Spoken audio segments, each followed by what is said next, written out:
ഇന്ന് ഇപ്പപ്പാന്റെ കുട്ടിക്ക് ട്രാക്ടർ കൊണ്ടും തുണക്കേട്ടിന്റെ അടുത്ത് ഇപ്പപ്പ പൈസ കൊടുത്തു കേട്ടോ. ആ നല്ല കുട്ടിയാണ്. ഇന്ന് ട്രാക്ടർ കൊണ്ടും ഈ കുട്ടിക്ക് ട്രാക്ടർ വാങ്ങാൻ തന്ന കായ എന്താട്ടി? ആ വാങ്ങിക്കണേ സാധനം എവിടെ? കുട്ടികളൊക്കെ ഇവിടെ നിക്കല്ല, അങ്ങോട്ട് വാ. ഇജ്ജ് എവിടെയൊന്ന് കാണിച്ചെന്നത് ഇതത്തെ അങ്ങനെ നടത്താൻ മനുഷ്യനെ. പടച്ച തമ്പുരാനെ, മക്കാമ്പ് നാറാനത്ത് പോയിക്കാണ്ട് ഒരു ട്രാക്ടറിന്റെ വണ്ടി വാങ്ങിക്കൊണ്ടിരാൻ പറഞ്ഞിട്ട് മലപ്പുറം പോയിക്കാണ്ട് ക്വാർട്ടർ വാങ്ങിക്കൊണ്ടിട്ട് കായ് നാസാക്കുണ്ട്. ഇവിടെ നിക്കട്ടോ, എനിക്ക് അന്ന് കാണിച്ചു തരാം. അച്ചാർ കൊടുത്തോണ്ടി വരുമ്പോ കൊമ്പങ്കാട് തറവാട്ടില് ഇങ്ങനത്തെ ഒരു പണിക്കാരൻ വേണ്ട, അന്ന് എന്റെ അവസാനം.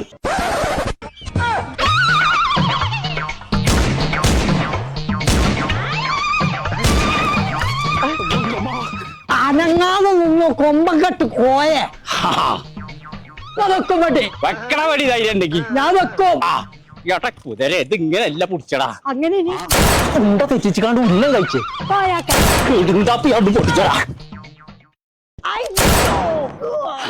അവിടെ കടക്കേ. ചങ്കള നമ്മളിപ്പോ ഉള്ളത് ടോയ് എന്ന് പറഞ്ഞ ഷോപ്പിലാട്ടോ. കുടിയിൽ കുറുമ്പ് പിടിച്ചിട്ടുള്ള കുട്ടികളുണ്ടെന്നുണ്ടെങ്കിൽ ഇങ്ങോട്ട് കൊടുന്നോളി. കാറും ജീപ്പും ബൈക്കും ഒക്കെ ബല് കുറഞ്ഞ പൈസ കൊടുക്കും. ജീപ്പൊക്കെ വെറും 6999 റുപ്യ മുതൽ സ്റ്റാർട്ടിംഗ് ഉണ്ട്. അപ്പൊ നമ്മളെ ഷോപ്പിന്റെ ലൊക്കേഷൻ വരുന്നത് കോഴിക്കോട് പാലക്കാട് റൂട്ടില് മക്കരപ്പറമ്പിന് രാമപുരത്തിന്റെ ഇടയിൽ നാറാണത്ത് എന്ന സ്ഥലം. ഷോപ്പിന്റെ പേര് മറക്കണ്ട, ടോയ്.